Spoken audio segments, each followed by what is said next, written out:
Imagine this. You're alone in a starship cabin. The corridor outside is dark and humming with engines. On the wall, a single digital timer blinks. You press the button. 1 hour. Outside the window is a velvet field of stars. Nothing dramatic, just the steady thrum of the ship and your heartbeat keeping quiet time.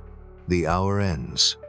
You jump back to Earth, step onto familiar ground, and someone tells you 10 hours passed here, while only 1 passed for you.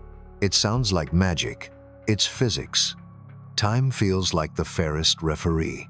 It never pauses, never rewinds. We plan our days around it the way sailors trust tides. But the universe doesn't run on intuition. Space and time are stitched into one fabric, and massive objects press into that fabric like anchors into a net. Where the net sinks, clocks slow. Stand near a deep dent close to a massive planet, a neutron star, or the rim of a black hole, and your seconds stretch compared to someone far away. That idea isn't science fiction, it's everyday infrastructure. Your phone's maps, your car's navigation, bank networks, and telecom towers depend on satellites with atomic clocks circling high above. Those clocks tick at a slightly different rate than identical ones on the ground. Higher up, gravity is weaker, which makes time run a little faster. But the satellites also move quickly, and high speed makes time run a little slower. Both effects matter. Engineers correct for the difference constantly, or your position would drift by meters each day. You don't have to leave Earth to find proof. Place an ultra-precise clock on a mountain and another at sea level. The mountaintop clock ticks a hair faster because gravity tugs a little less there. Put one clock in a downstairs lab and another a few floors up, and if your instruments are sharp enough, you'll see a measurable split. We're talking billionths of a second across long stretches of time. But once you can measure it, it's real. Physics doesn't care whether we notice. It cares whether it happens. So where does 1 hour equals 10 on Earth come from? Push gravity to extremes. Near a black hole, space-time curves so steeply that time for a nearby traveler can crawl compared to a distant observer. In principle, with the right orbit at the right distance, you could stack up dramatic gaps. You'd live through 60 minutes while the outside universe races ahead by many more.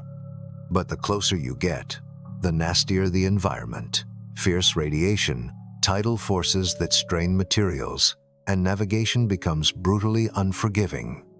There's a second lever besides gravity: speed.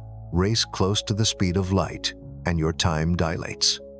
Your heartbeats still feel normal from your seat, but when you compare notes with friends who waited at home, you'll find you took fewer ticks than they did.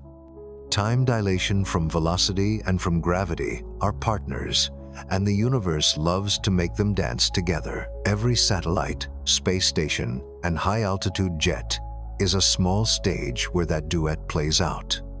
If all of this feels abstract, trade the equations for a picture. Instead of a rigid ruler, think of time as a stretchable ribbon. Massive bodies and high speeds pull on the ribbon, making the marks farther apart. You still count 1, 2, 3, but someone on an unstretched part of the ribbon counts 1, 2, 3 faster than you. Neither of you is wrong. You're measuring along different parts of a living, elastic thing. We also carry a private clock in our minds. Minutes with someone you love evaporate. Minutes on hold fossilize. That's psychological time, the soundtrack of awareness. Physical time doesn't care about moods. It runs by rules we can write, measure, and test. Both matter. One makes life feel full. The other makes rockets hit targets and spacecraft find home again. When we talk about bending time here, we mean the physical kind, the kind you can verify with an atomic clock and a carefully planned trip. This topic isn't only for sci-fi fans. As exploration ramps up from lunar bases to Martian expeditions and asteroid labs, we're planning missions where time differences aren't philosophical. They're operational. Synchronizing teams across orbits, high speeds, and different gravitational fields demands careful accounting. The farther we roam and the faster we travel, the more the bookkeeping of time becomes mission critical. If your clock and mind drift by microseconds, our messages can miss, our maps can slide, and our rendezvous can fail. Step back from the math and consider what this means for us. If time is a fabric, then living is learning where it tightens and where it loosens. On a planet with oceans and mountains, with cities stacked into the sky, our clocks already disagree by tiny amounts, and yet those amounts have consequences. They already shape the infrastructure that guides us every day, quietly correcting the world into coherence. And that brings us back to you stepping off that ship. 1 hour for you, 10 hours for the world. It isn't a fairy tale or a cheat code. It's a mirror held up to reality in extreme lighting. You would still notice sunsets, still feel hunger, still laugh at the same jokes. The difference appears when you compare calendars. That comparison between your ribbon and mine is where the wonder lives. Across this journey, we'll trace the bends. We'll see why mass slows time, how speed helps or cancels it, and where math turns into hardware. We'll visit clocks in plains, clocks on mountaintops, and clocks falling toward the darkest wells in the cosmos. We'll separate poetry from physics without losing either. Because if there's one lesson this subject offers, it's humility. Time isn't a straight hallway. We walk together. It's a landscape. And the more we learn to read its contours, the more wisely we can move through it. Before we sprint toward black holes and near-light flybys, let's agree on what we mean by time. In everyday life, time feels like a single, steady beat. A second is a second for everyone. Physics keeps the idea of a repeatable second, but adds a twist. A second is defined by a physical process that repeats perfectly, and comparisons between different places or motions can stretch those repeats relative to one another. Time is what clocks measure, yes, but clocks live inside space-time, and space-time responds. Where motion is high or gravity is strong, the drumbeat changes when you compare it with one far away. How do we make a second real enough to ship and compare? We build clocks, pendulums swing, quartz vibrates, atoms switch between energy states. Modern timekeeping ties the second to an atomic transition because atoms are identical and stable. That turns time into a standard we can ship and compare. Two ideas steer us from here: proper time and coordinate time. Proper time is yours, the reading a perfect wristwatch would show along your personal path. Coordinate time is the shared schedule a network adopts so people and machines can compare notes. In weak gravity and at ordinary speeds, they match so well, we blur them. In fast motion or deep gravity, they drift. You live proper time. You communicate and navigate with coordinate time. Einstein's central rule is simple and sweeping. Every observer measures the same speed of light. To keep that true, space and time share the load. The faster you move through space, the slower you move through time. That is velocity-time dilation. Nothing about your experience feels odd. Your pulse and thoughts keep their normal rhythm until you compare your clock to a matching one that stayed behind. Gravity produces a companion effect. Mass curves space-time, and curvature changes what clocks do. Picture a rubber sheet with a heavy ball pressing a dip into it. Down in the dip, the marks that separate 1 second from the next are stretched compared with the flat regions. A clock deeper in the well runs more slowly relative to a clock higher up. This is gravitational time dilation. The clock isn't malfunctioning, it's obeying geometry. These aren't armchair ideas.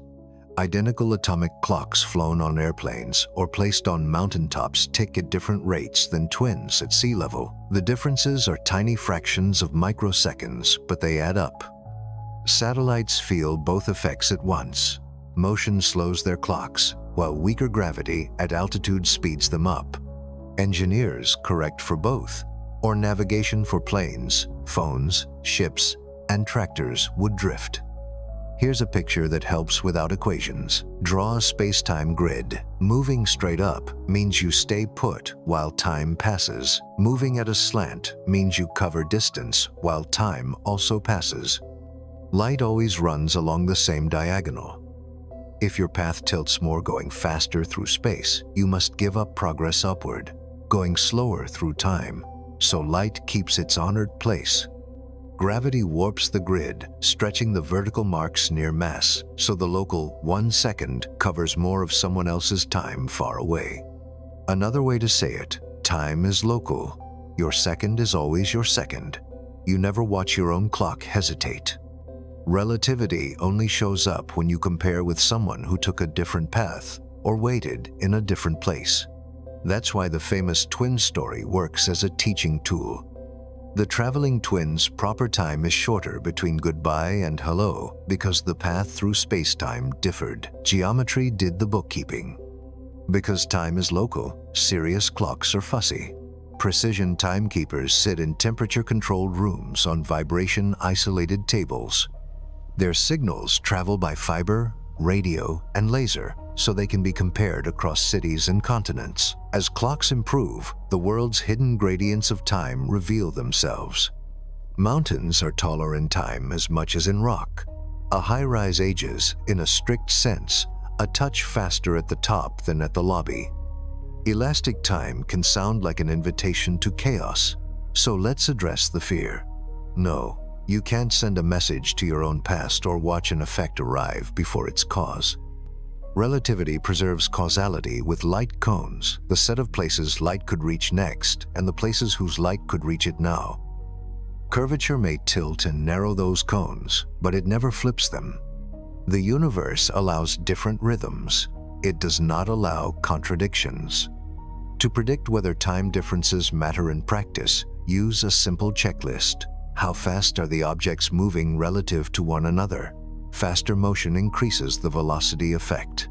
How different are the gravitational potentials, sea level versus high orbit, ground floor versus rooftop?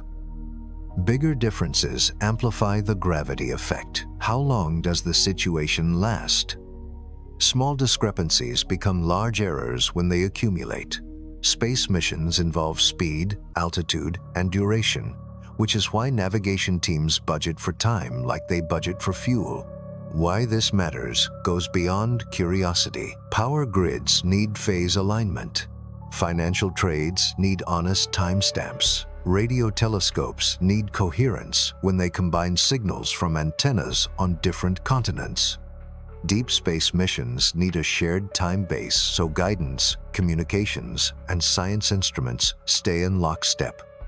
All of that depends on the art of keeping and comparing time, and on accepting that time is shaped by the universe, not imposed by us. Finally, bring it down to people. You and a friend can stand on opposite ends of a long bridge and technically live through slightly different amounts of time during the same afternoon. You won't notice, but our tools do. As they improve, our maps sharpen and a subtle topography of time emerges atop geography. That topography tints starlight, nudges orbits, and quietly shapes the infrastructure you use every day. Keep those rules in mind as we step toward more dramatic examples. Next, we'll watch the math turn into machines, how motion and gravity write equations that any clock must obey, and how those equations become testable, everyday consequences. Start with a sealed elevator, no windows, no view. Just a lamp, a floor, and a clock. Einstein asked, "If you're inside and feel a steady pull on your feet, can you tell whether you're standing on a planet or accelerating through deep space?" His leap, the equivalence principle, says gravity and acceleration are two faces of the same experience. If acceleration slows clocks, then a gravitational field must slow them too. That idea seeds gravitational time dilation. Shine a beam of light across the cabin. If the elevator accelerates upward, the beam curves downward relative to you. Light seems to fall. Now park the cabin near a massive body where gravity tugs downward. The same bending must happen there as well. When light climbs against gravity, it loses energy, its color shifts redder, and any clock that counts those waves ticks slower. That's gravitational redshift, the handprint of warped time.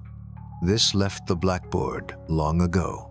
In 1960, The Pound-Rebka experiment fired gamma rays up a 22-meter tower and saw the tiny energy change gravity predicts. In 1976, a hydrogen maser clock rode a rocket high above Earth and compared its tick rate on the way up and down. Again, the numbers agreed. The message was plain: time runs differently at different heights in a gravitational field. Picture time as a stack of pages, each page a moment. Near a massive object, the pages pack tighter, climb higher, and they spread out. A clock down in the stack pushes through denser pages. It turns more slowly. A clock high above flips pages faster. You never feel your own clock resist, but the difference jumps out when two clocks meet after living on different shelves. Satellites turn this into daily life. At GPS altitude, gravity is weaker and clocks run faster. The satellites also whip around Earth at several kilometers per second, and high speed makes clocks run slower. The two effects don't cancel. On balance, a GPS clock would gain about 38 microseconds per day compared to one on the ground. Engineers pre-tune and continually correct for this so your phone, your plane, and your tractor stay true. Closer to home, the International Space Station offers a neat contrast. It's higher than us, which would make its clocks run faster if gravity were the only player. But it also screams around the planet at roughly 7.7 kilometers per second, and that velocity effect dominates. Net result: the station's time runs slower than Earth's by a few dozen microseconds each day, about 10 milliseconds per year. How big are gravity's daily effects on Earth? Use a rule of thumb. The fractional rate difference between two heights is about g delta c squared. Stand 400 meters above someone else, say, in a tall skyscraper, and you'll gain a few nanoseconds per day relative to them. That's nothing to a heartbeat, but it matters to systems that need phase-perfect timing. Radio telescopes combining signals across continents, power grids keeping their AC cycles aligned, and stock exchanges time-stamping trades all depend on knowing which clock runs faster and by how much. Velocity time dilation pairs with gravity in elegant ways. Consider the around-the-world flights in the 1972nd with portable atomic clocks. One set flew east, speeding up relative to Earth's rotation. Another flew west, effectively slowing down. When the clocks reunited, the differences matched relativity's forecast. The eastbound clock lagged, the westbound clock led. Even light pays the toll.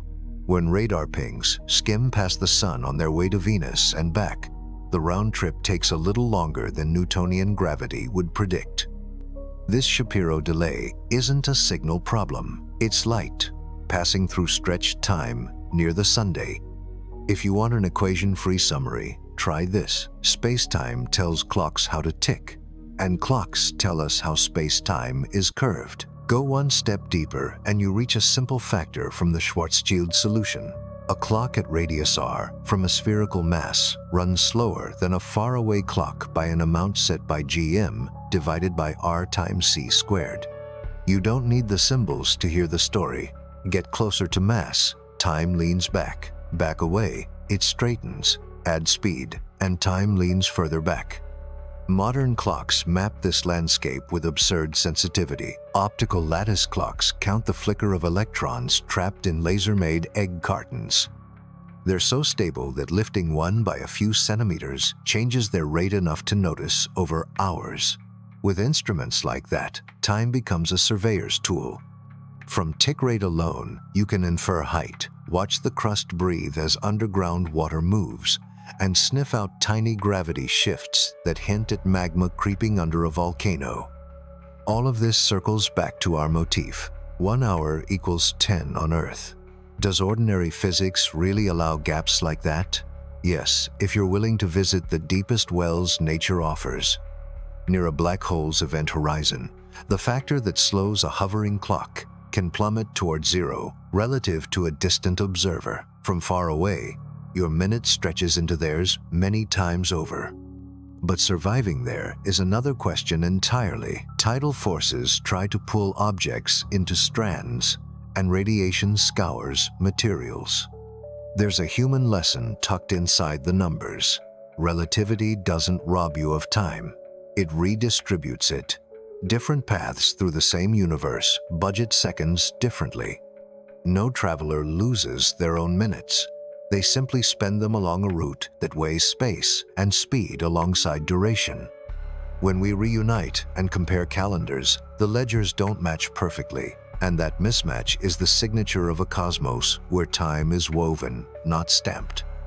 Next, we'll turn principles into playbooks, how mission designers bake time dilation into trajectories, how clock signals are corrected, and how simple rules become the guidance computers that keep explorers on course.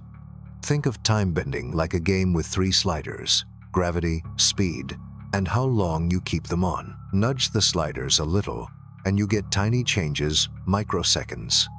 Push them hard, and you can get jaw-dropping gaps. The rules are simple. Stronger gravity slows time. Higher speed slows time. The longer you stay in those conditions, the more difference you collect. Start small and friendly. Put a perfect clock at the beach and an identical one on a tall mountain. The mountaintop clock sits where gravity is slightly weaker, so it ticks a breath faster. You won't see it with your eyes, but instruments will. Over a day, the difference is only billionths of a second. Boring at a party, essential for GPS and power grids.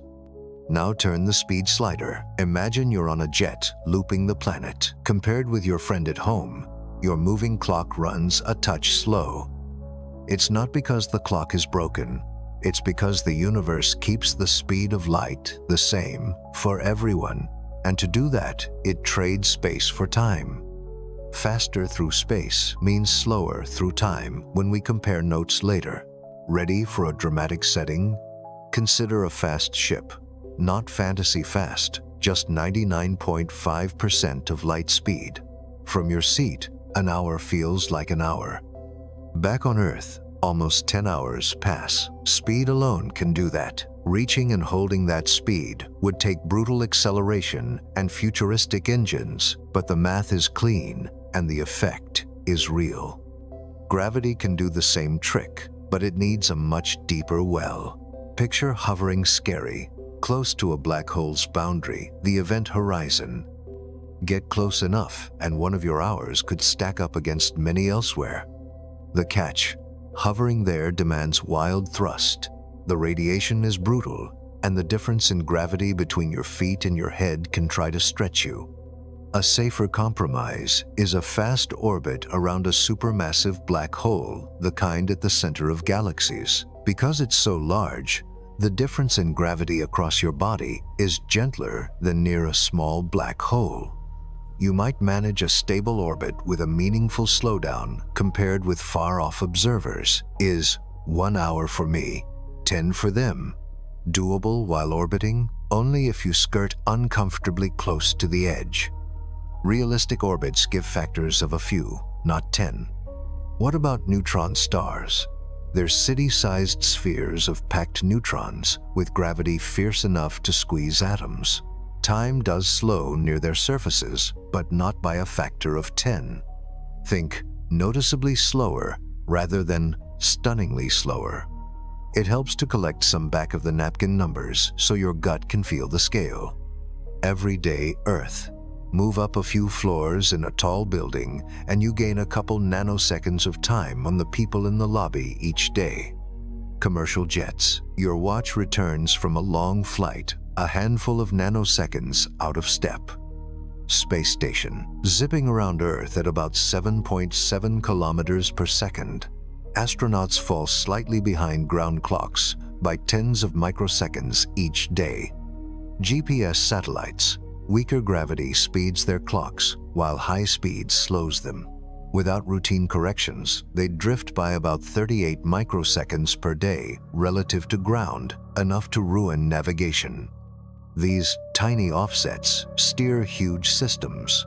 A farmer's tractor follows straight rows because satellite time is corrected. A plane joins an invisible glide path because its receiver trusts orbiting clocks that live in different gravity and move fast. A global bank keeps fair records because timestamps arrive in the right order from different cities. Timekeeping is invisible plumbing. You notice it only when it fails. But let's keep it human. Suppose your deep space crew wants to save time relative to people on Earth. You have two playbooks. The speed playbook: sprint near light speed, do your work fast, and come home. You age less than your friends. The gravity playbook: park near a massive object where time runs slower for you, run the clock for an hour, then leave. Both work in principle. Both are brutal to execute. One demands fuel and shielding against cosmic rays. The other demands engineering strong enough to hover safely and survive tidal forces. A rule of thumb keeps expectations honest. If you want cinema, level gaps like 1 hour for you equals 10 for Earth.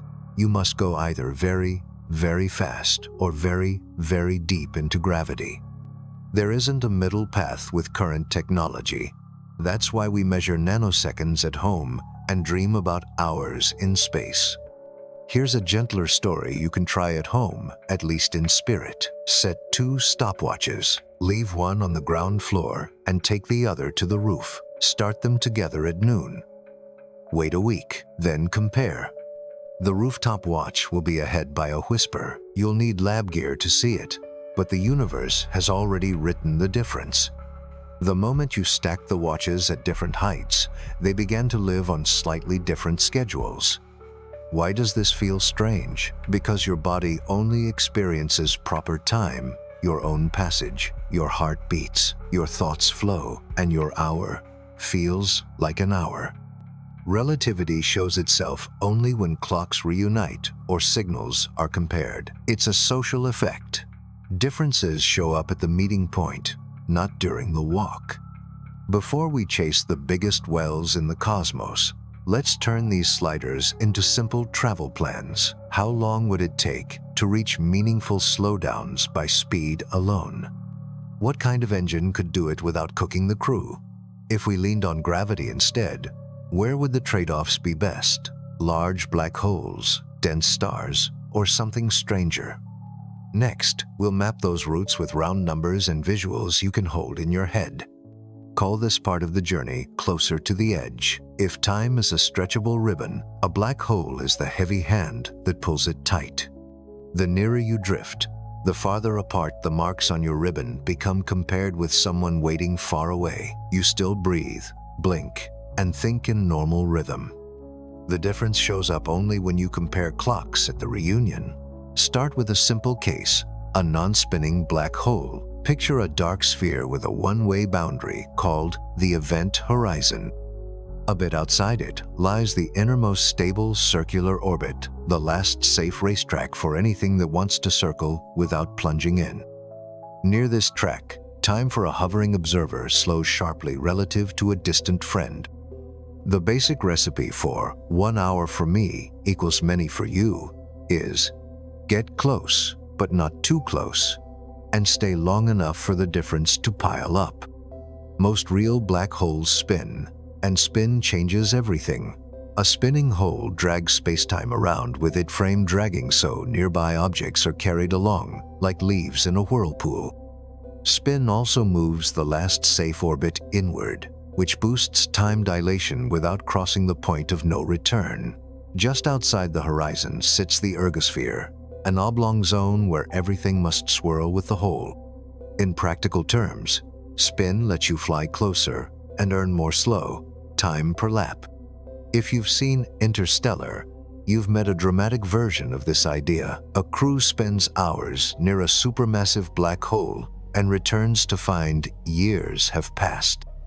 The spirit is right. Deep gravity can create huge gaps, but the numbers demand very tight orbits, high spin, and an environment quiet enough to survive. Physics allows big slowdowns. Engineering and safety set the limits. Why supermassive? Because size helps. A black hole with millions of suns is more forgiving than a small, stellar mass one.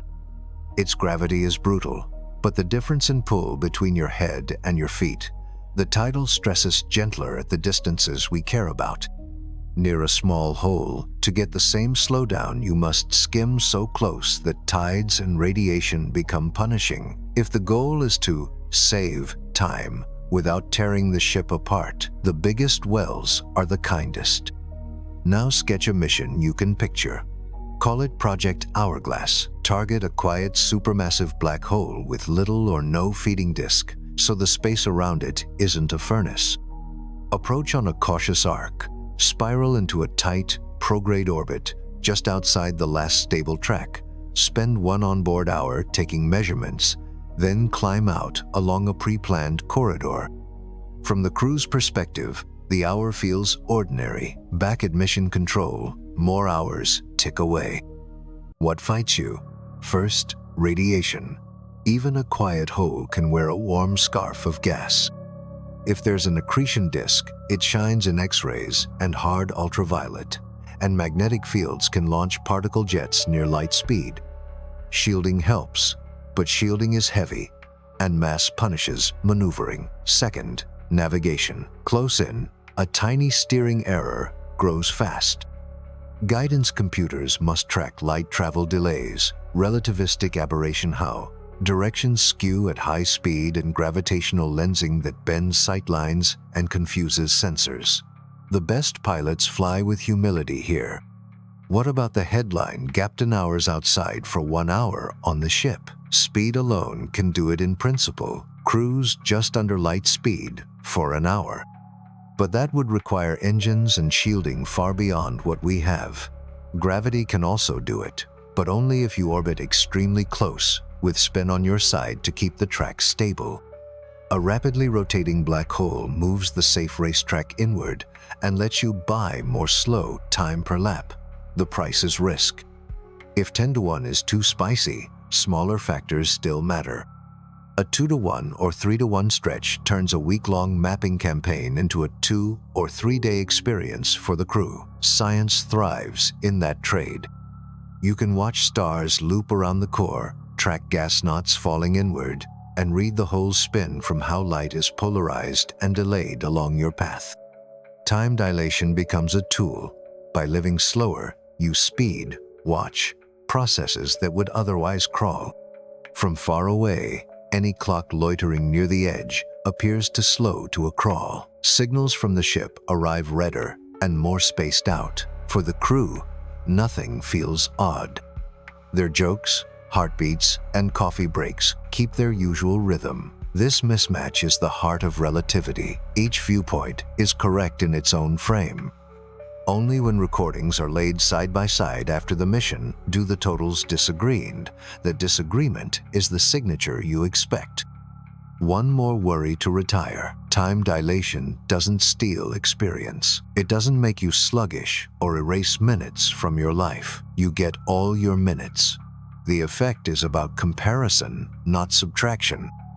Spend an hour in deep gravity and you live 60 minutes, just as always.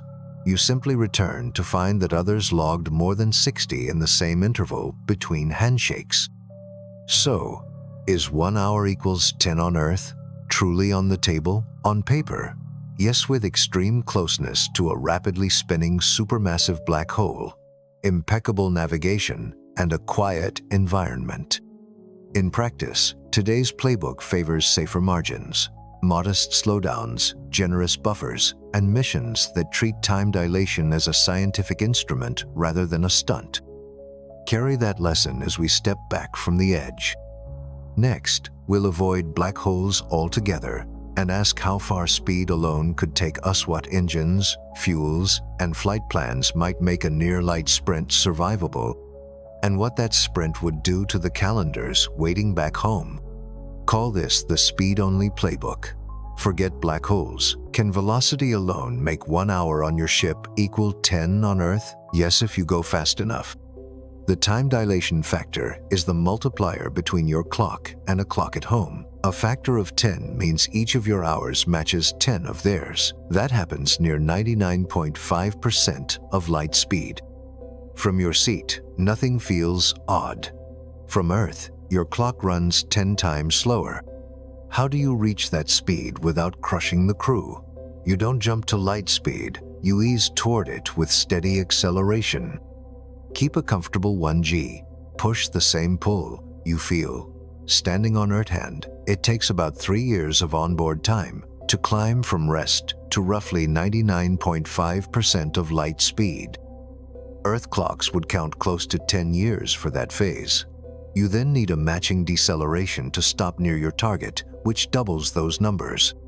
The journey feels like ordinary life under a gentle, constant downward pull from the engines. Why is it hard? Energy. At modest speeds, a small boost costs a small amount of energy. Near light speed, the bill explodes. Pushing a 100-ton ship, 0 kilograms, to a factor 10 slowdown stores a mind-bending amount of kinetic energy on the order of 100 years of today's total global energy use. And that's only to speed up, not to slow down or turn around.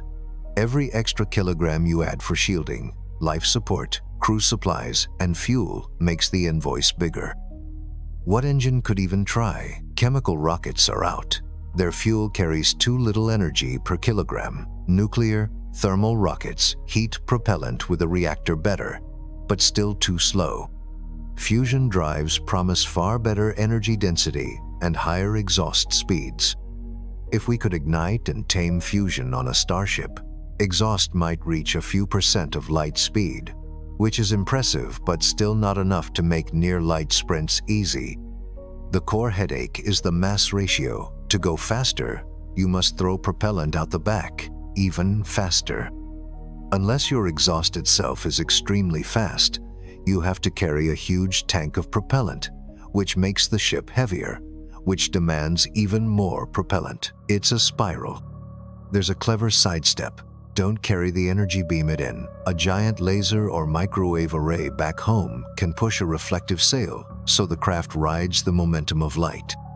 You avoid lugging propellant, but you commit to building and steering ginormous power stations that must stay locked on a tiny, receding target for years. Stopping at the destination becomes a fresh puzzle. Some ideas break against the destination star's light and magnetic field. Unfold a magnetic scoop or carry a compact tug to turn that incoming beam into reverse thrust. Even if propulsion is solved, high-speed flight turns space into a sandblaster. A grain of dust at 0.995 C hits like artillery. Individual hydrogen atoms in interstellar space become a storm of radiation in your frame. Designers sketch layered Whipple shields, sacrificial plates that vaporize incoming grains, liquid or foam absorbers, and powerful forward magnetic fields to deflect charged particles. The ship might fly edge-on with a thick sacrificial cap up front, shedding damaged material as it goes. But every kilogram of shielding makes the propulsion problem harder. It's a trade, safety versus mass versus speed. Communications change character, too. Because of the relativistic Doppler effect, the ship hears mission control's radio shifted in pitch and pace, and mission control hears the ship the same way.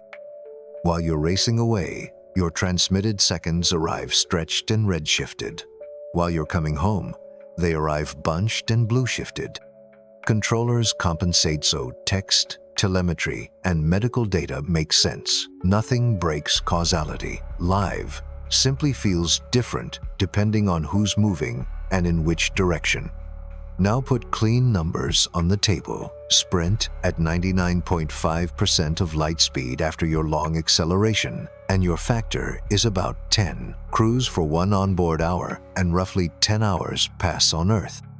Cruise for an onboard day, and about 10 Earth days slide by. Make it an onboard month, and you skip ahead by close to 10 Earth months. Time dilation is a lever on the calendar. The longer you keep it pulled, the more future you return to. Speed doesn't dull your inner life. Your heart keeps time for you. You read, sleep, joke with the crew, and your meals stay on schedule. The difference shows up only when recordings are stacked side by side. You might leave on your birthday and blow out your next candles, while friends at home are already writing New Year's cards. The twin story isn't a trick. It's a clear example of how different paths through space-time budget time differently. So why not sprint everywhere? Because the universe charges interest on both legs of the trip. You must pay to speed up and pay again to slow down, and you must carry or be supplied the means to do both. If you try to coast between stars without slowing, you'll fly straight through your target in a heartbeat. Mission plans become a balance between how much time you want to save, how much risk you accept from dust and radiation, how much energy you can muster, and whether there's an external beam to help you. Here's a practical compromise. Suppose your destination is a nearby system 10 light-years away. A 1g half-and-half profile accelerate at 1g for half the trip, flip, and decelerate at 1g for the second half gets you there in a bit over 10 years of ship time and a few decades by Earth clocks. Depending on details, you arrive younger than the people who waited. You also arrive with a ship that has endured years of particle hits, a crew that has lived under constant thrust, and a ledger full of energy you had to pay some way therein carried fuel, beamed power, or both. None of this makes the 1 hour equals 10 on Earth dream unrealistic in principle. It simply makes it expensive and unforgiving. The recipe is straightforward to say and brutal to execute. Reach about 99.5% of light speed, hold it safely, and manage the long, symmetric braking needed to come home. The price tag is energy, shielding, guidance, and a propulsion method far beyond anything flying today. Gravity offers the same payoff with a different bill. You can buy slow time by getting close to extreme mass instead of extreme speed. Next, we'll compare those bills and ask where future explorers might realistically shop for time, sprinting fast, diving deep, or weaving both into one mission plan. Call this section the proof and the playbook, how we know time really bends and how we turn that bend into everyday tools. First, the proof you can picture. Take two identical, ultra-precise clocks. Put one in a basement lab and the other on the roof. Start them together. Wait. The rooftop clock creeps ahead because gravity is slightly weaker up high, so time runs a hair faster there. Modern optical clocks are so sensitive that lifting one by a few centimeters changes its tick in a way scientists can measure in hours. That's gravitational time dilation you can almost act out in an office building. Swap height for speed. Fly a clock around the world and keep its twin at an airport. When the flyer comes home, the moving clock lags by a sliver. Faster through space means slower through time when compared later. Those round-the-world flights were done in the 1970s with portable atomic clocks and have been repeated in updated forms since. The verdict never changes. Motion and gravity both change tick rates, exactly as relativity predicts. Now the gear that makes time real. A quartz watch counts wiggles of a crystal. Good. An atomic clock counts the light an atom emits when its electrons hop between energy levels. Superb. Color is frequency, and frequency is tick rate. Because atoms of the same type are indistinguishable, an atomic transition is a universal metronome. Cesium fountains defined the second for decades. Newer optical lattice clocks trap atoms in laser-made egg cartons and beat even that stability. With tools like these, time stops being an idea and becomes a measurable landscape. Clocks only matter if we can compare them. That's time transfer.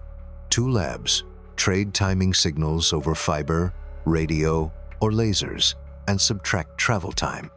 Do this in both directions, tow-away time transfer, and you cancel most path delays. The result is clocks lined up across cities and continents to trillionths of a second.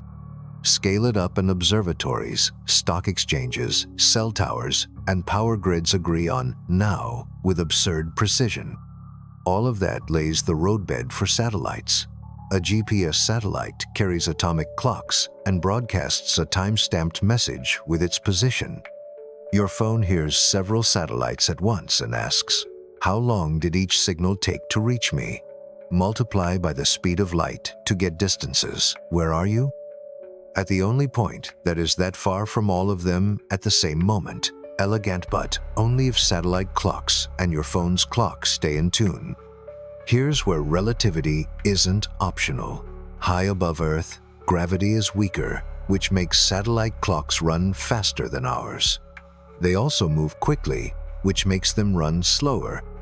Add the two and, if we did nothing, a GPS clock would drift ahead by roughly a few dozen microseconds each day. That tiny offset becomes kilometers of error. Engineers preset satellite clocks so they tick a little wrong in space in exactly the way that makes them right on Earth.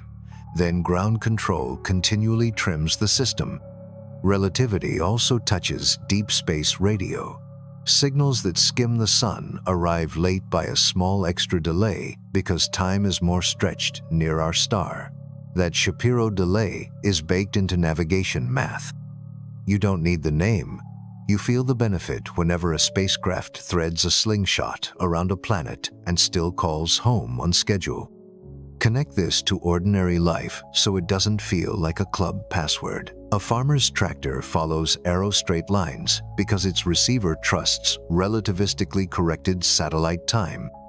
Airliners meet curved, invisible approach paths because avionics and beacons agree on time well enough to choreograph crowded skies.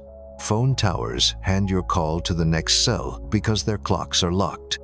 Power grids keep AC waves in step. If time drifts, lights flicker, and protection systems misfire. The plumbing is invisible, but it's everywhere. Turn proof into a pocket checklist. Gravity test. Put clocks at different heights and watch the higher one creep ahead. Speed test.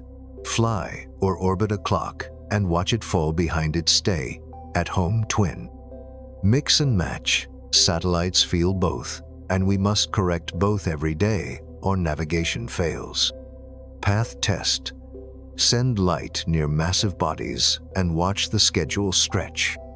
There's a quiet philosophical prize here.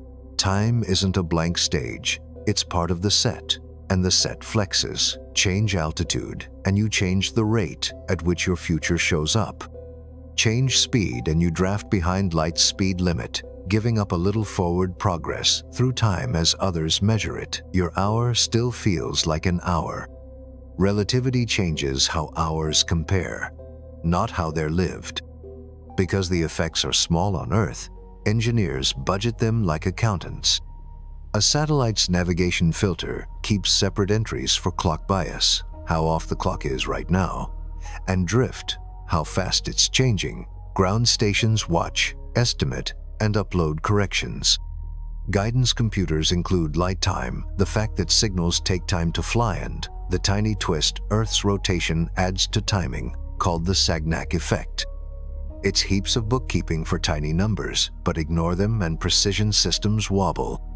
So when we say 1 hour can equal 10 on Earth, remember you already live the tiny version. Rooftop gardens, red-eye flights. The GPS dot that finds your driveway each is a lab demo in miniature. Push the same rules far enough, and you get cinematic gaps. The math stays the same, only the setting gets extreme. Next, we'll design a hybrid mission that uses both levers on purposive near a big, spinning black hole to buy slow time. Then sprint home to gauge how close a realistic expedition could get to the 10-to-1 headline without turning the crew into targets for dust, radiation, or bad luck. Call this the hybrid plant, cleanest way to buy slow time without betting the ship on a single extreme. We'll use gravity where it's strongest and speed where it's safest, and we'll keep the math in the background so the picture stays clear. Pick the right well, not a small black hole that shreds you up close, and not a blazing quasar that cooks you with X-rays. Choose a supermassive black hole tens to hundreds of millions of suns, quiet and thin on gas. Big means gentler tides at the same time dilation payoff. and quiet means less radiation. Lay out the phases like a road trip. Phase 1. Outbound and build-up. Assemble the ship in deep Earth orbit. Use a beamed power sail or a high-efficiency fusion drive to give the crew a steady push. Think elevator smooth, not roller coaster. Weeks to months of gentle acceleration stack into serious speed. The ship flies with a thick sacrificial nose, a magnetic bow to bend charged particles, and a storm cellar module where the crew can wait out solar or cosmic bursts. Phase 2. The dive. Approach on a prograde, equatorial path to profit from the black hole's spin. Spiral inward until you reach a tight, stable track just outside the last safe orbit. Here, gravity and orbital speed team up. Your onboard hour stretches compared with clocks far away. You don't linger in hot, bright gas. You time your loops where the environment is darkest and cleanest.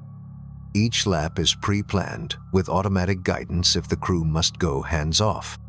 Phase 3. Science. While the slow time meter runs, you work fast. Map the warped starlight behind you, watch flickers in the inner accretion flow, and read the black hole's spin from polarized light. Fire timing beacons to a relay probe farther out so mission control can compare clocks in real time. Your hour could equal several out there, and every orbit becomes both an experiment and a demonstration of time dilation on command. Phase 4. Exit and return. Climb out along a corridor you set up on the way, in breadcrumbs of navigation buoys and a beamed power lane ready to flip and break you. Coasting home at safe speed, you spend fewer risk dollars on dust and radiation while keeping enough time offset to make the mission count. The enemies are simple and stubborn. Radiation doesn't negotiate. You solve it with shielding, smart timing, and a conservative environment. Dust at high speed hits like shrapnel. You solve it with layered Whipple plates, actively cooled foam, and a forward plasma veil that shoves charged grit aside. Navigation near the edge punishes sloppiness. You solve it with redundant sensors, autonomous correction, and abort doors that kick you outward if anything drifts more than a hair. Keep a time ledger so the goal stays honest. Here's a round number example, not a promise. Say outbound cruise adds only a small factor hour equals 1.02 of Earth's, because you're fast but not reckless. 2 months of crew time equals roughly 2 months and a couple of days on Earth. During 3 close-in orbits, suppose the combined gravity plus speed factor averages 5. 2 onboard hours per lap add up to 6 hours for the crew, while about 30 pass for Earth, from 40. A few such sessions sprinkle weeks of Earth time into just hours on board. Added 12 months for the crew might line up with 18 months on Earth. That's not movie-level 10-to-1 across the whole mission, but the close passes deliver 10-ish to 1 in short, controlled bursts. Those bursts are enough to prove the principle, bank a measurable age gap, and gather science that benefits from watching the core on fast forward. Why not push harder? Because risk rises faster than reward near the edge. A tiny error in timing or thrust can slide a stable orbit into a plunge. Heat loads go up, sensor sightlines warp, communication lags grow awkward. The hybrid approach keeps the payoff while trimming the danger peaks. What about communications? Expect voices that sound stretched when you're deep and moving away, and rushed when you're climbing out and closing. Relativistic Doppler shifts the pitch and the tempo of radio as surely as it shifts color. So your comm stack auto-corrects the audio and timestamps everything twice, once by the ship's clock, once by the relays. Mission Control hears your 1 hour as a longer session when you're close in, and your family will get messages stamped with both calendars so birthdays and meetings line up on both sides without confusion. Crew health is part of the physics. Constant gentle thrust keeps bones and hearts happy. Time near the edge is planned in short blocks, so stress never accumulates. Sleep cycles follow the ship's clock, and lamps simulate dawns and dusks. You live your proper time. The differences show up only at reunions and in the data. Engineers love rules of thumb, so write 2 on the hatch. First, speed buys broad, modest discounts on your clock. Gravity buys sharp, local discounts. Second, every kilogram you add to survive the edge costs you weeks to haul. The ship that wins this game is boring, overbuilt, oversensed, and stingy with drama. There's a human reason to try it at all. A mission like this would turn time dilation from a textbook chapter into footage and logs you can play beside a newsroom clock. Students could watch a crew age measurably less over the school year. Farmers, pilots, and programmers could see the same math that runs their tools play out near the most extreme objects in the universe. The story isn't cheating time, it's learning to navigate it. Set that tone as we step into specifics. Next, we'll put simple numbers on black holes of different sizes, show how close is close enough, and compare the payoff from a small, medium, and giant target. We'll keep the focus on what a smart mission would really pick, not what a movie set would build. Call this the size test: how big the black hole is, how close you dare to fly, and what slow time payoff you get. The friendly rule: for a given closeness measured in black hole units, the raw time dilation factor is about the same no matter the mass. The harsh rule: survival depends on size. Small holes rip, giant holes forgive. Start small by cosmic standards. A stellar, mass black hole, say 10 suns packed into a sphere, 60 kilometers across. Serious slow time lives just above the last stable circular orbit, the inner racetrack before a fall. There you might trade 1 onboard hour for roughly 1.4 hours far away. Trying to push closer quickly becomes ugly. The gravity gradient is extreme. The pull on your feet is far stronger than on your head. Those tidal forces threaten hulls and bodies long before you reach cinematic factors. Step up to an intermediate target, a black hole around 100,000 suns. Astronomers are finding candidates in dwarf galaxies and dense clusters. Now the same how close setting yields the same factor on clock's physics doesn't care about mass there yet. Tides are far gentler because the Russendation whole stage is scaled up. A ring that once sat tens of kilometers above doom is now millions of kilometers wide. If the hole is quiet, the radiation field is mild enough to shield with sane mass. This is the first class that looks humane for people instead of only probes. Now go big. A supermassive black hole. Think 4 million suns at our galaxy's centerer. Safer still, 100 million suns.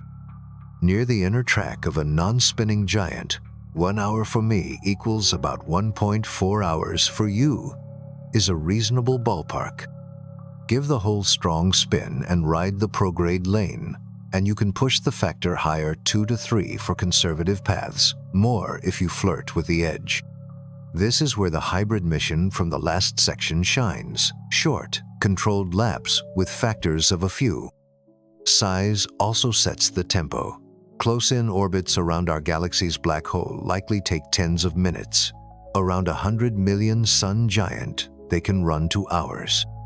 That's perfect for do the lap, do the science, climb out. Windows long enough to work, short enough to manage risk. Let's compare 3 cases with round numbers. Case a small and fierce 10 suns. Payoff near the last stable track, 1.2. 1.4. Environment, knife-edge tides. High radiation if a disk is present. Navigation, tiny errors grow fast. Verdict, science by probe, humans keep their distance. Case B, middleweight, 100. 0 suns. Payoff with spin, prograde, 1.5, 2 on safe passes. Environment, tides manageable, radiation depends on appetite. Navigation, room to breathe. Margins allow rehearsed laps. Verdict, Credible first demo of slow time on purpose. Case C, giant and forgiving, 100 million suns. Payoff with strong spin, 2, 3, routinely in short windows, higher if you accept sharp risk. Environment, kindest tides for a given closeness, pick a quiet eater. Navigation, stable, repeatable tracks, just outside the inner edge. Verdict, the sweet spot for a hybrid mission. What about the headline 10-1? Near a black hole, you can sketch it on paper if the hole spins rapidly and you park in an orbit so tight it makes flight surgeons sweat. The math allows it. The world around that orbit, however, is unforgiving. Higher particle flux, stronger lensing to confuse sensors, and hair-thin margins. If the mission goal is to bring people and data home, the smarter bet is to bank factors of a few and live to fly again. Spin deserves a plain language note. A spinning hole drags spacetime around its frame, dragging like a whirlpool tugging leaves. Fly with the swirl, prograde, and the last safe track moves inward. Fly against it, retrograde, and it moves outward. Inward means more bend per lap.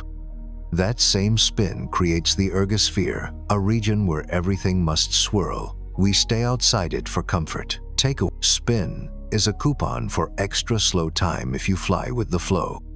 Radiation isn't fixed, it's the appetite of the whole.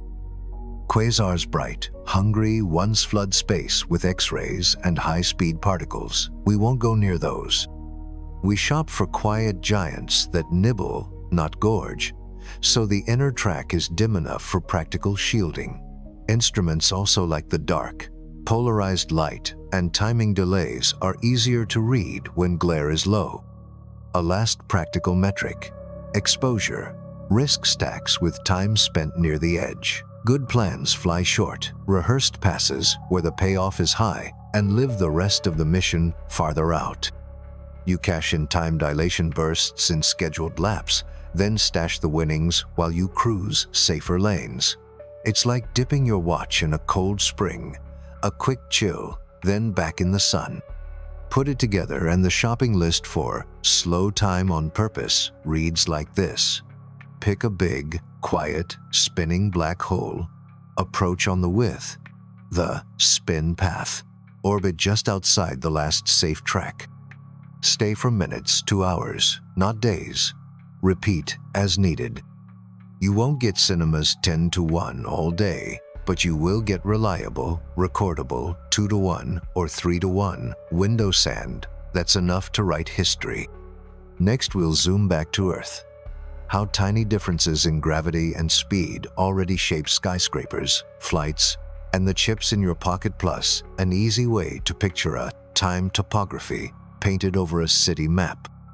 Imagine a city map drawn with a new kind of contour, not hills of dirt, hills of time. Each line connects places where clocks tick at the same rate. Climb a skyscraper and you walk onto a tiny time ridge. Go down to the river and you sink into a tiny time valley. The differences are microscopic, but they're real. If we could paint them, you'd see a soft gradient of faster at rooftops and slower by the water, spread over the skyline like weather only. This weather never changes. Start with a day you know. You ride an elevator to the 60th floor. Your friend stays in the lobby. If both of you wore perfect atomic watches and compared them a week later, yours would be ahead by a whisper. Gravity tugs a bit less at altitude, so your seconds are a breath longer. Neither of you feels anything odd. Coffee still cools. Meetings still drag. The only evidence hides in the numbers. Now take a flight. Your watch spends hours moving fast relative to the ground. Speed pulls the other way. It makes your watch run a touch slow compared with your friends. In one trip, you've lived both. Rule shite speeds you up, motion slows you down. When you come home, the two effects nearly cancel, and the leftover is a tiny, measurable nudge either way depending on route and winds. Engineers treat those nudges like accountants treat cents. Power grids want the ripple of alternating current to stay steady. That needs clocks that agree. Cell towers hand your call from one to the next. That needs clocks that agree. Trading systems timestamp orders. That needs clocks that agree. The nudges aren't big, but when billions of devices lean on timing, small drifts snowball into big headaches. If you could see the time topography overlay on a city, the picture would surprise you. Subways are valleys deeper down, slightly slower. Rooftops are ridges slightly faster. Bridges climb and dip along the river like slow waves in the timing map. Weather doesn't change it. Only height and motion change the rate at which the future arrives, and the effect is so steady that scientists use it as a measuring stick. That stick has a name: relativistic geodesy. Modern optical clocks are so precise that lifting one by a few centimeters makes it measurably faster. Put one clock in a basement and one in a second-floor lab. Link them with fiber, and the upstairs clock's tick reveals the building's height difference without a tape measure. Spread this across a region, and you can watch groundwater rise and fall, volcanoes breathe, and ice sheets load and unload Landau by listening to time itself. Airports live on the timing map too. Aircraft follow three invisible schedules at once: the pilot's wristwatch, the plane's navigation clock, and the network's shared time. GPS and similar constellations keep those schedules in step by correcting for both gravity and speed in orbit. Even Earth's rotation adds a tiny twist that navigation computers quietly remove. The result is the everyday miracle of a jet sliding onto an invisible path through crowded skies.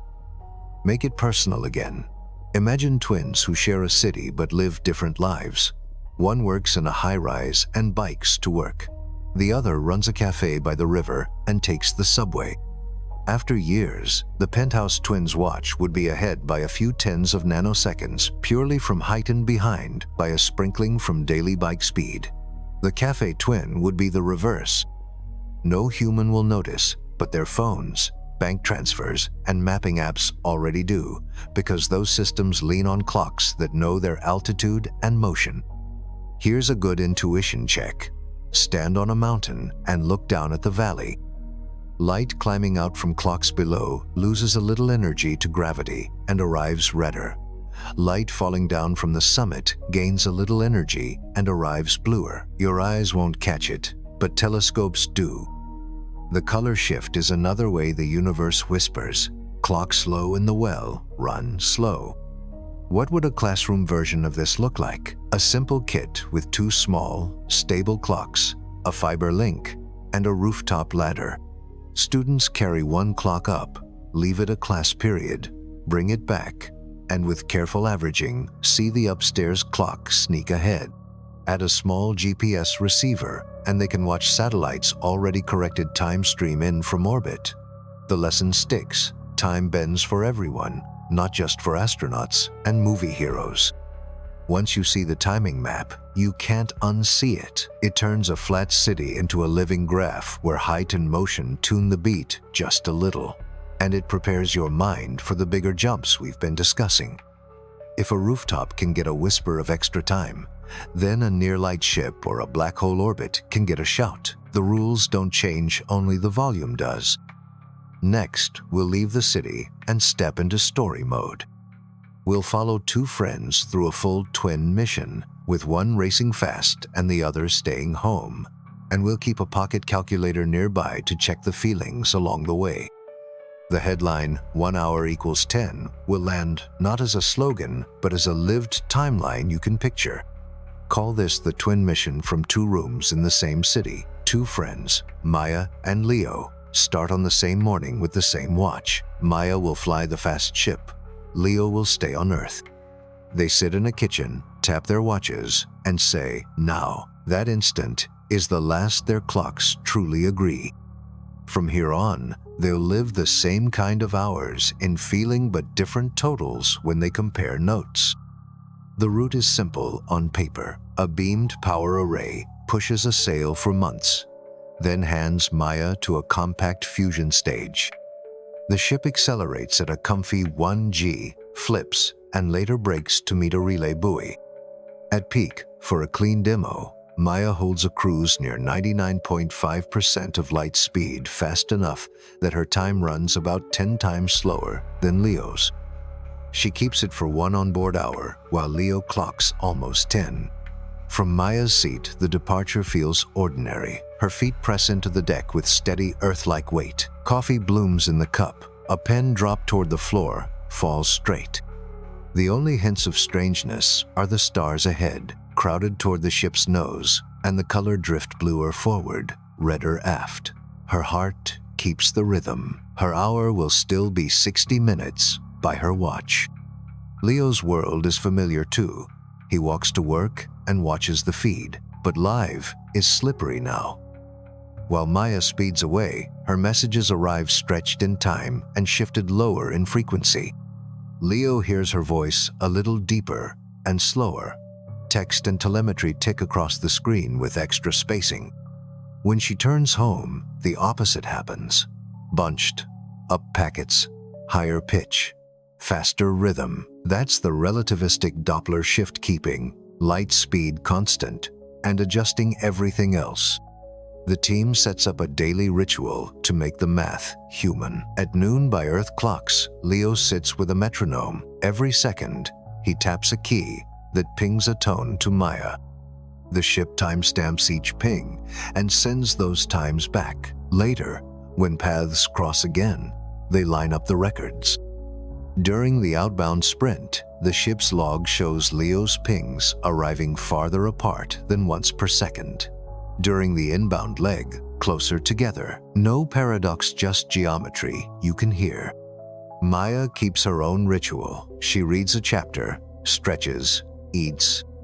Her hour of cruise is a quiet window. She hears the hum of field coils, checks panels for dust scars, and looks through the forward shield at a starfield warped into a tight circle. It's beautiful, and, because she knows the reason, oddly calming. She is stealing nothing from Leo. She's only taking a path that spends time differently. Back home, Leo runs an age budget, 2 columns, Maya's proper time and Earth's coordinate time. He fills it with round numbers the public can trust. The first week, while the ship ramps up, each day of Maya's life buys her a bonus minute or 2 relative to the home column. At the height of cruise, an hour of Maya's life lines up with almost 10 of his. Then, as the ship flips and slows, the factor eases toward 1. Students watch the lines diverge and reconverge. Relativity has a trickier cousin here, the relativity of simultaneity. People imagine Leo can mark right now for Maya at every moment, as if they shared a single absolute schedule. They cannot. While Maya moves now for her slices through Leo's timeline at a tilt, in practice, nobody needs to fear that. The team uses exchange timestamps. When they reunite, all the slices fit, and the ledgers add up cleanly. Lesson, trust clocks and meeting points, not hunches about the same time. After months, the headline demo arrives. The plan is scripted, a 1-hour cruise segment near peak speed while Earth keeps careful time. Leo gathers with a classroom of kids, each with a kitchen timer. A countdown ripples. Maya starts her hour. She reads, stretches, looks out. In the classroom, the kids' 10 hours spill forward. Lunch, soccer, sunset. The last beeps. Somewhere high above the plane of Earth's orbit, Maya's watch clicks from 59 to 60 minutes. On the screen, Leo sees the totals. 1 hour logged aboard, roughly 10 on Earth, plus a few extra minutes from ramp-up and slowdown. Nature doesn't give perfect integers, but the point is clear. 1 hour for her, about 10 for us. During cruise, the kids cheer, and a math teacher laughs. The reunion is quieter. The ship arcs home along the beamed power lane and settles into orbit. Maya and Leo meet on a small stage. They hold up their watches. Leo's shows a little more time since the kitchen tap synced the difference of their paths. It's not years. This mission was gentle. It's enough that the world can see it, and that doctors, if they wanted, could measure it. Maya jokes that Leo owes her 2 birthday cakes, one for each calendar. Then the part that matters. Maya tells the audience none of this made her feel detached from life. She slept, worked, and felt hungry on her own beat. She leaves a line the press can quote: "Time dilation doesn't change your hour. It changes how your hour compares to someone else's." Leo adds one for the tech crowd. "Our networks do this every day. We just made it visible." For a week, feeds fill with slanted grids and racing dots. Then the world moves on. But somewhere, a kid tacks the plot to a wall and decides to study clocks. Somewhere else, a farmer drives a straighter row, a pilot trusts the glide path, and an engineer smiles at the calm flight that began as a crazy idea. That's how science should feel: risk measured, wonder intact. Next, we'll pause and collect takeaways, the simple rules a 10-year-old can repeat, pocket numbers that fit on a sticky note, and the places where movies stretch the truth before we dive again toward gravity's edge for a high-contrast scene. Let's press pause and pocket the takeaways, the kind you can repeat to a friend on a walk. Rule 1. Your time is yours. The hour on your wrist always feels like an hour. Nothing inside you slows down or speeds up because of relativity. Differences only show up when 2 clocks regroup and compare stories. Rule 2. Gravity and speed bend time in simple opposite ways. Higher up, where gravity is weaker, clocks run a touch faster. Faster motion makes clocks run a touch slower. Both effects grow with extremes and with how long you keep them on. Rule 3. Light is the referee. Everyone measures the same speed of light. To keep that promise, the universe trades space for time. Move faster or sit deeper in gravity, and your time stretches compared with someone else's. Rule 4. Causality stays safe. No messages to your own past. No effects before causes. Relativity allows different rhythms, not paradoxes. Now the sticky note numbers round figures you can carry. A rooftop over a lobby gains a few nanoseconds per day. A long airline flight returns your watch a few nanoseconds behind your friends. Astronauts on the space station fall behind ground clocks by tens of microseconds per day because speed wins over height. GPS satellites would drift ahead by a few dozen microseconds per day without corrections enough to wreck navigation in days. What about the headline gaps? A speed-only factor of 10 on hour for you equals about 10 on Earth lives near 99.5% of light speed. A gravity-only factor that big demands skimming a rapidly spinning supermassive black hole on a path so tight engineers get hives. Both are allowed by physics. Both are brutal to do safely. Movies often get the mood right and the math loose. Sound doesn't carry in space, but we add it for drama. Laser beams don't creep across vacuum. Light arrives all at once, wherever it can reach. Interstellar nailed the look of a black hole because real physicists helped render it, and its time gap near the edge captured the spirit of deep gravity. What was stretched was habitability that close tides, radiation, and debris would make that beach a bad vacation. If you like pictures, keep 3. The elastic ribbon, mass and speed pull on time and stretch the marks farther apart. The time topography map. Rooftops are slight ridges, basements are slight valleys, and a black hole is a cliff. The light cone, a flashlight, shaped region marking where a signal can go next. Near heavy mass, the cone tilts and narrows, but it never points backward. Quick QA. Do astronauts age less compared with someone who waits on Earth? Yesby, tiny, measurable amounts. Does time dilation help you live longer? Not from your point of view. You still live your minutes at full value. Can you jump to the past? No. Can you pause time? You can slow your clock relative to someone else by going fast or deep, but you keep living through it. Can gravity and speed cancel? Sometimes. GPS works because engineers account for both effects at once. Here's a way to hear time bend without equations. Imagine two radio beacons with the same heartbeat. One floats far from everything in calm spacetime. The other circles near a black hole's inner track. Both send a pip once per second by their own clocks. A distant listener hears the calm beacon pip, pip, pip. The edge beacon arrives pip, longer gap, pip, and each pip is deeper in tone, redshifted by gravity and speed. Now the high contrast scene we promised. Picture a pair of labs joined by light. One on a mountain under calm stars, one riding a racetrack near a quiet, spinning giant. The mountain lab keeps a simple routine count pulsar photons, ping the partner, brew coffee. The edge lab runs rehearsed laps, shield glow humming, controls on rails so hands never leave the safe zone.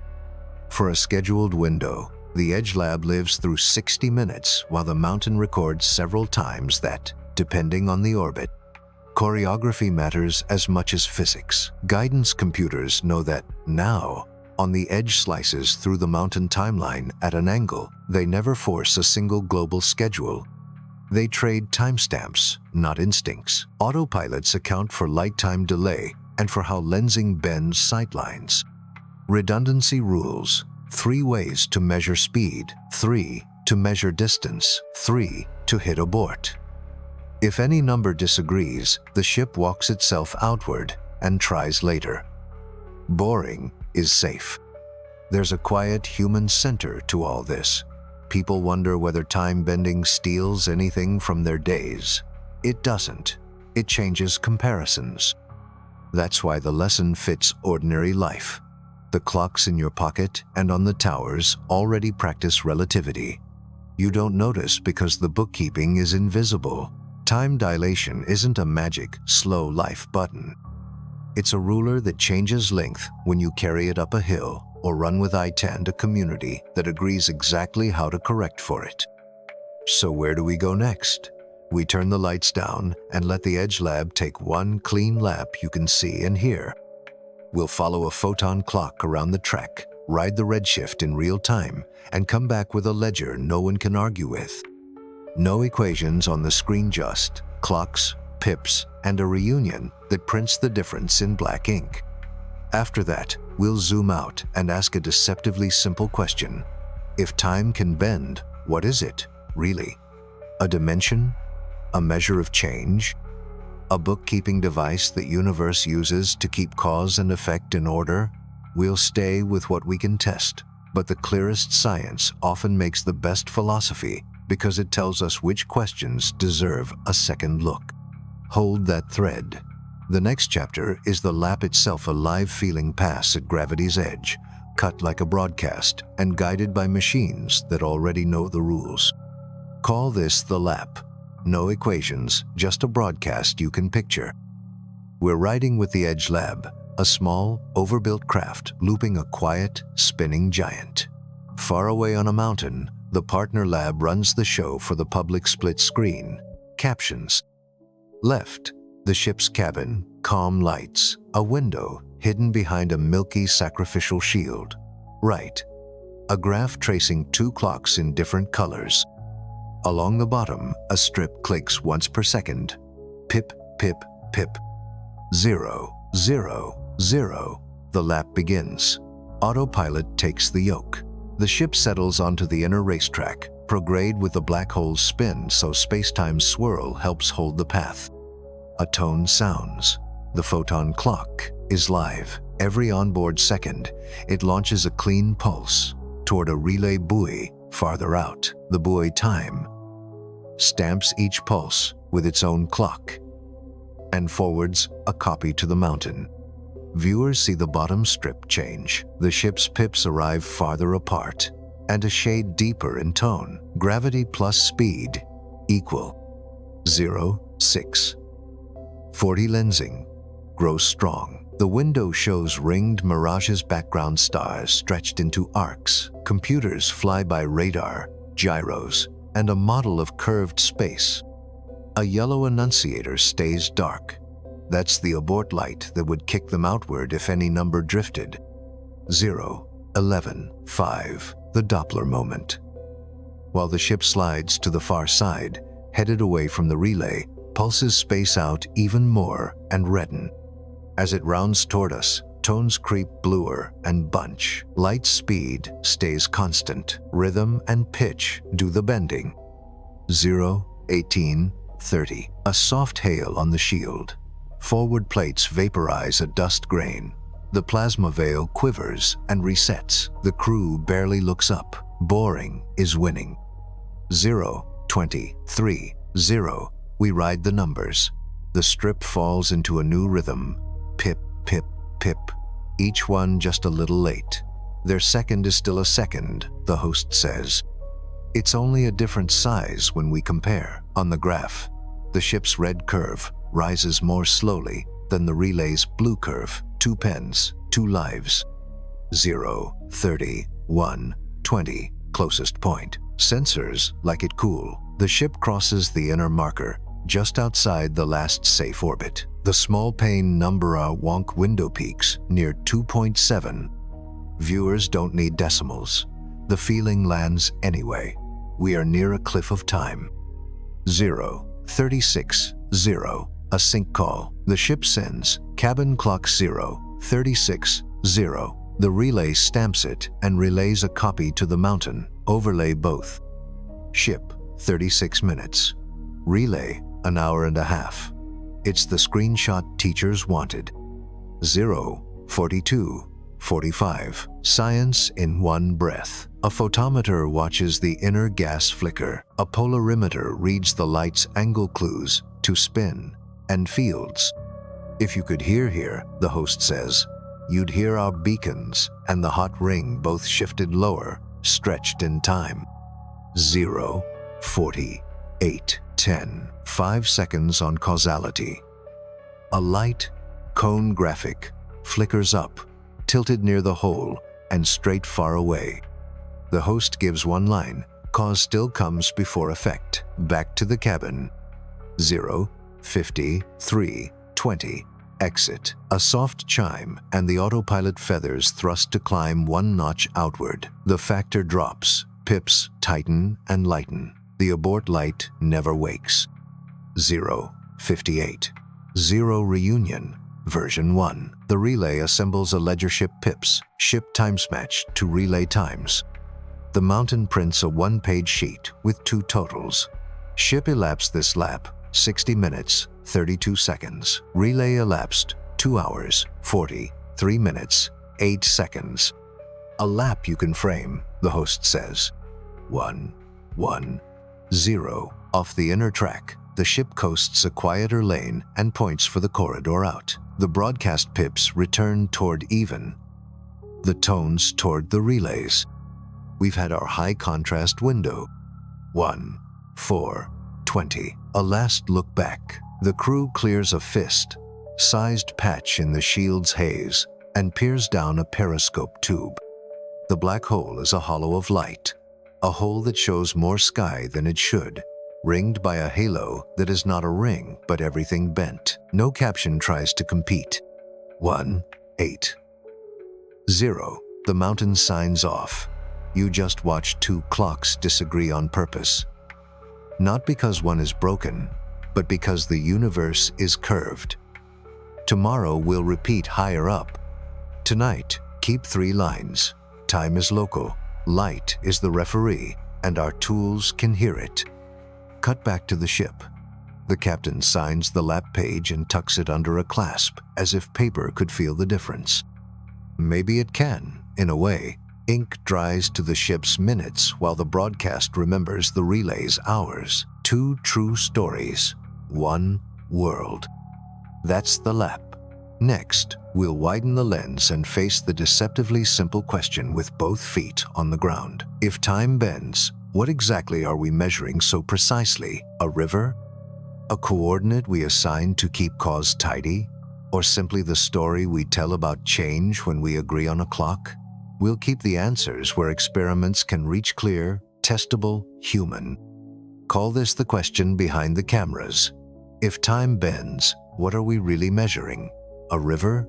A cosmic drumbeat? or a careful bookkeeping rule that keeps cause before effect? The most useful answer is modest. Time is what clocks measure, and a clock is any reliable motion we can count. An atom's flicker, a quartz crystal's wiggle, a pulsar's spin, even your heartbeat each is a metronome. Tie numbers to that beat, protect it from noise, and you have time. Physics adds geography. Those metronomes don't tick in empty nothing. They live inside space-time, and space-time isn't perfectly flat. Gravity and speed change the comparison between clocks that travel different routes. That's really all time bending means in practice. Carry two excellent clocks along two different paths, and they won't agree when they meet again. Which clock is right? Both.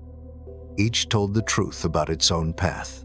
The mismatch is a measured map of motion and gravity between them. Then there's direction. Why does yesterday feel sealed while tomorrow feels open? Most of our core equations are time-symmetric reverse, a movie of colliding molecules, and the math won't complain.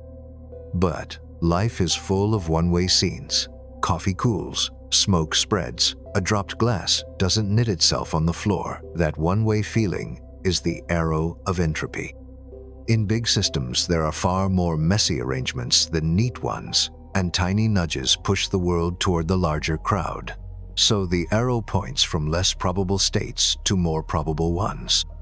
That's why before and after make sense in kitchens, cities, and stars. You can test that arrow in a cup. Stir cream into coffee. In principle, there's a perfect dance of motions that would unmix it. In practice, the smallest vibration from your hand, the air, or the warm mug ruins the reversal. Entropy isn't a moral law, it's counting. There are more ways to be jumbled than precise. Memory lines up with that truth. A photograph points to the past because the present contains a record of what already happened, crystals in film or pixels in a sensor rearranged by light that already arrived. Records are footprints. They always face backward. Relativity's bend and entropy's arrow are different stories sharing a stage. Geometry tells clocks how to compare. Entropy tells stories which way feels forward. One is about shape, one is about statistics.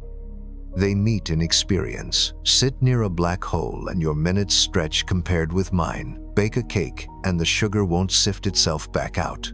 Two kinds of one way for two different reasons.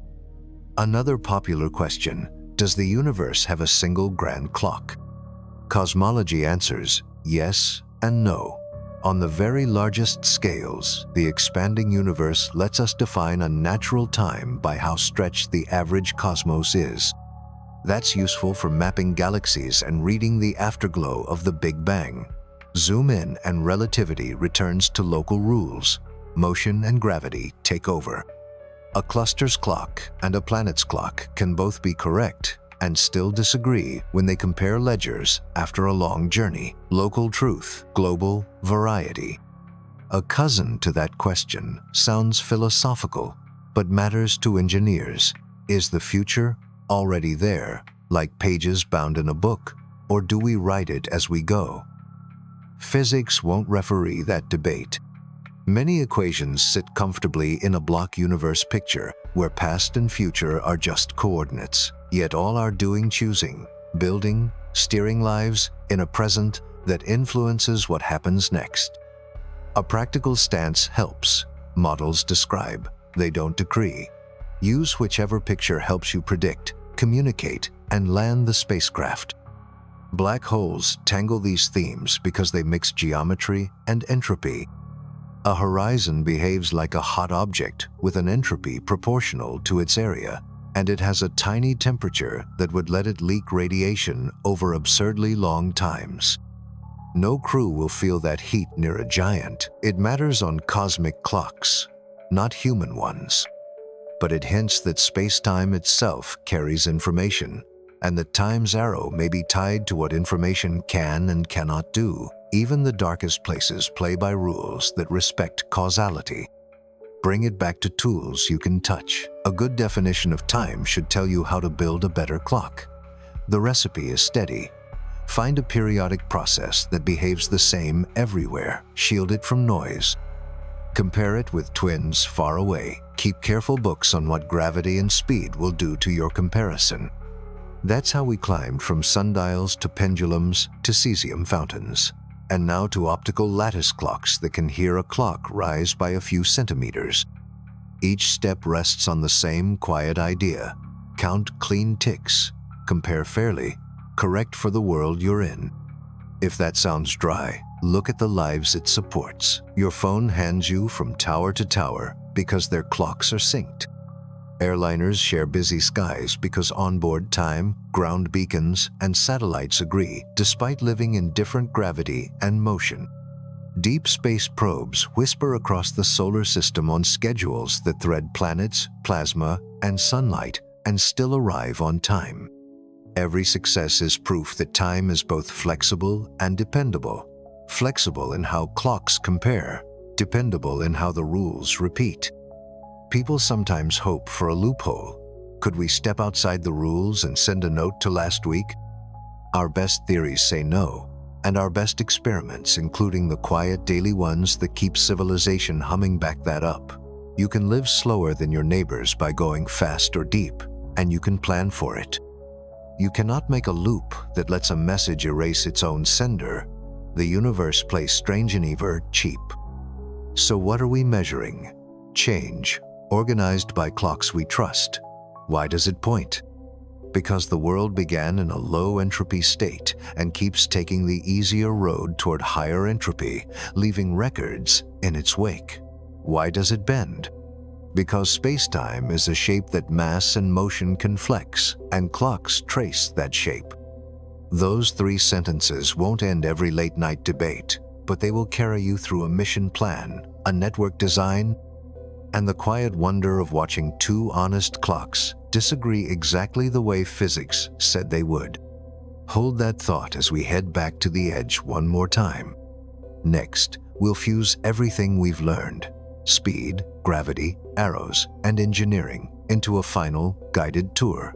A day in the life of a future observatory orbiting a quiet giant. With time dilation as both scientific instrument and storytelling lens you can feel in your bones. Call this a day in the life of a time-bending observatory.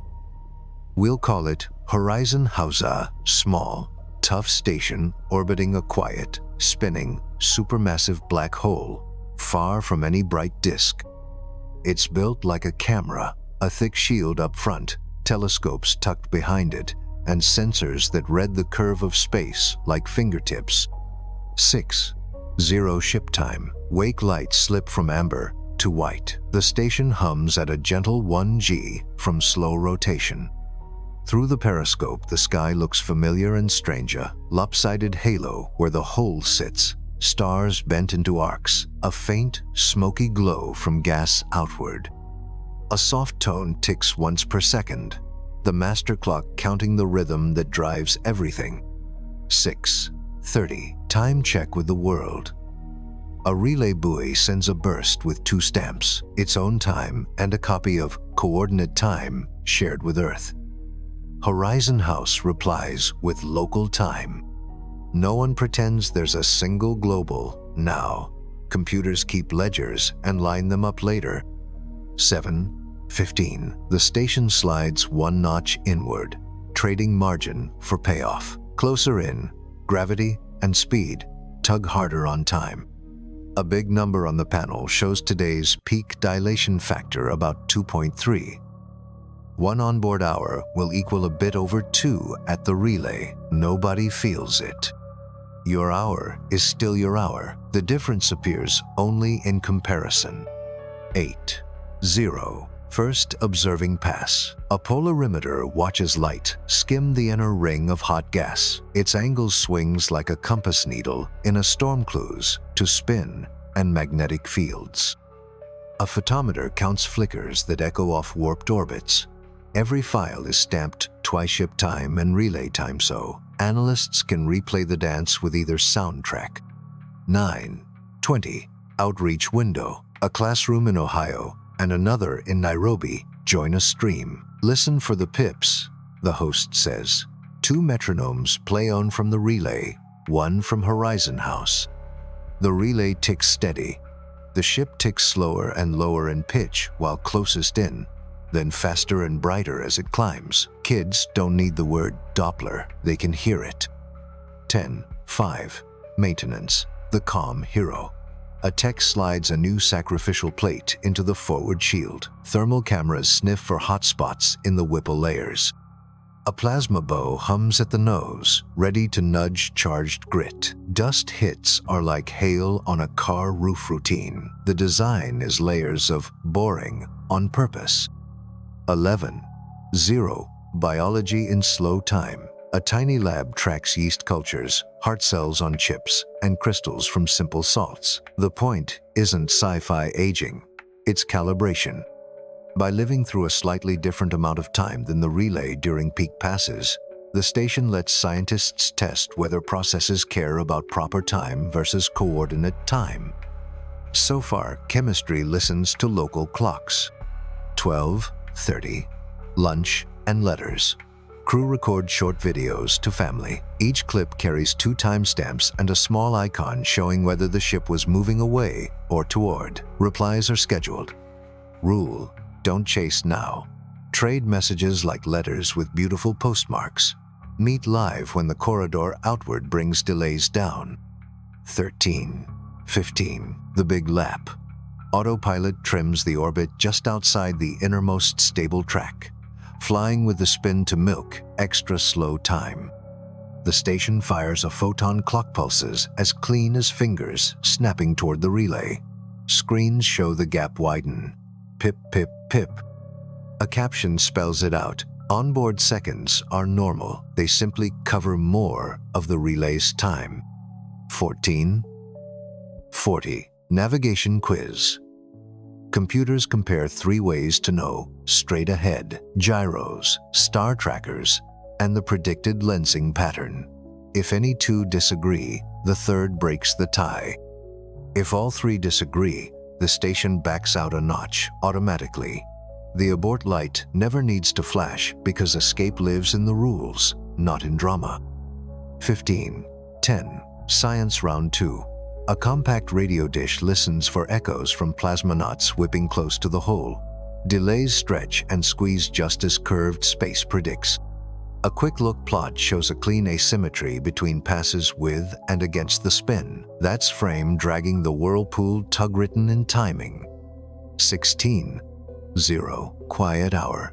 Crew exercise on a short, curved track. 1G keeps bones and hearts happy. Living near the edge doesn't feel like a stunt. It's just work with better windows. 17:20. Climb outward. Thrust whispers on and the station steps back to a safer lane. The dilation factor falls toward 1. The metronomes in the stream ease into sync. A producer cuts a reel, bent starlight, pip tracks, and a frame where the onboard clock says 60 minutes while the relay shows more than 2 hours. 18:0. Debrief. The team tags moments for analysts. A dust tap at 10. 18. A polarization swing at 8. 7. A timing ripple during the big lap. Teams on Earth will pull those threads against weather, solar wind, and the day's geometry. Most of the work is patient and careful, the opposite of movie pacing, but the payoff is real knowledge. 19:30. Sunset, ship style. Lamps fade to warm tones. The periscope clears for a minute. The crew takes turns at the eyepiece. Describe what you see in plain words. The lead says, every night. One answer wins. It looks like the sky fell into a bowl and we're circling the rim. 22:0. Night watch. Alarms are quiet. The master clock hums. Somewhere, a student finishes homework about redshift using today's numbers. Somewhere else, a pilot glides down a path drawn by GPS clocks corrected for gravity and speed. Horizon House isn't an exception to the rules that run their lives. It's a public proof that the rules are dependable. Call that a day. No time machines, no cheats, just careful clocks, honest ledgers, and scenery that teaches. Tomorrow is similar, a little closer, a little louder pips, a deeper map of how space curves near the edge. Each lap is a page. Together they become a book anyone can read, how time really bends, and how to live with that fact without losing a single minute of yourself. Call this the myth check and the kitchen experiments, the part you can take into a classroom or try with a notebook at home. Myth 1. Time dilation is a trick of perception. It isn't. It's a difference in what excellent clocks report after following different paths. Your feelings stay the same because your body lives proper time. The mismatch appears when two clocks regroup and compare their ledgers. That's not a hallucination, it's a measurement. Myth 2. You can use time dilation to send messages to the past. No, relativity protects cause and effect. Different paths give different totals, but the order of events inside any one path stays intact. You can live slower than I do by moving fast or diving deep. You can't make your message arrive before you sent it. Myth 3. Gravity slows time because clocks work worse in heavy fields. Backwards. Good clocks work as well as ever. Space-time changes around them. A clock near mass runs slow compared with a distant twin, not because it's sick, but because geometry says so. Move the clock, and its honest tick follows the shape of space. Myth 4. These effects are too tiny to matter. They are tiny until you stack them. GPS would be trash in days without corrections. A network of radio telescopes would lose coherence. Power grids would drift. Finance would misorder trades. The world runs on timing, and timing runs on relativity. Now the kitchen experiments. None will reveal microseconds on a wrist, but each makes the idea feel real. Experiment A. 2 beaters, 1 song. Open a metronome app on 2 phones. Leave one on a table and take the other to a rooftop, then record both for an hour. You won't see a split with phone clocks, but you will feel the truth. The rooftop is a tiny time ridge. The lobby is a tiny valley. If the phones were optical clocks, the rooftop track would end a whisper ahead. Experiment B. The airplane diary. Before a trip, write down the time to the second on a photo from a lab-grade time server. Many universities publish one. Do the same when you land. Keep an itinerary. Later, compare your timestamps with what a simple relativistic calculator predicts using your altitude and speed. You won't get lab accuracy, but you'll see the proportions. Altitude nudges you ahead. Motion nudges you back. Experiment C. The laser pointer thought test. Shine a pointer past a stack of books while you jog slowly. The dot lags. You'll swing a bit because light takes time to travel. In deep gravity, space-time adds delay for signals skimming the mass. That's the sun skimming radar test, so your instinct about lag is already pointing in the right direction. A pocket glossary helps keep the story straight without equations. Proper time, the time you live on your path. Your heart beats to it. Your watch reads it. It's what you feel. Coordinate time, the schedule a network agrees to use so different places can compare. It's a bookkeeping choice, not a private experience. Gravitational redshift. Light that climbs out of a gravitational well loses energy and slides redward. Light that falls in gains energy and slides blueward. The same shift that tints color also spaces out, or bunches, the ticks we send as timing pulses. Frame dragging. A spinning mass drags space-time like a whirlpool drags water. Fly with the swirl, and you can safely get closer. Fight it, and the safe lane moves outward. Innermost stable circular orbit. The last racetrack where round and round works. Go one notch deeper, and circles unravel into plunges. Light cone. The map of where signals can go next. It points forward. Curvature tilts and squeezes it. Nothing flips it backward. Now the honest limits the places where movies lean harder than physics allows without careful caveats.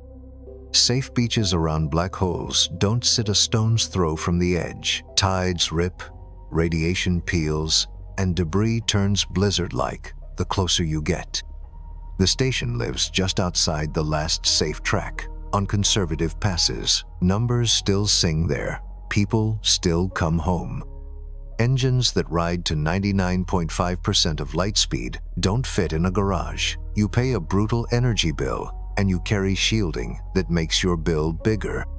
Beamed power and fusion could help, but they demand infrastructure that looks like a civilization project, not a weekend build. Dust is not a poet's idea at high speed. It's a hazard. Designers answer with layered shields, magnetic bows, and rules that make abort automatic. That's why our lab was boring. In real life, boring saves lives. And the most important limit, relativity isn't a license to shrug at the everyday. Most of your life can ignore nanoseconds. The gift of this knowledge isn't to complicate a bus schedule. It's to run the invisible plumbing that keeps the world in tune, to open a window onto places where time's curve is obvious and beautiful. If you want a closing picture that sticks, take this one. Imagine two camera crews filming a marathon from different bridges over the same river.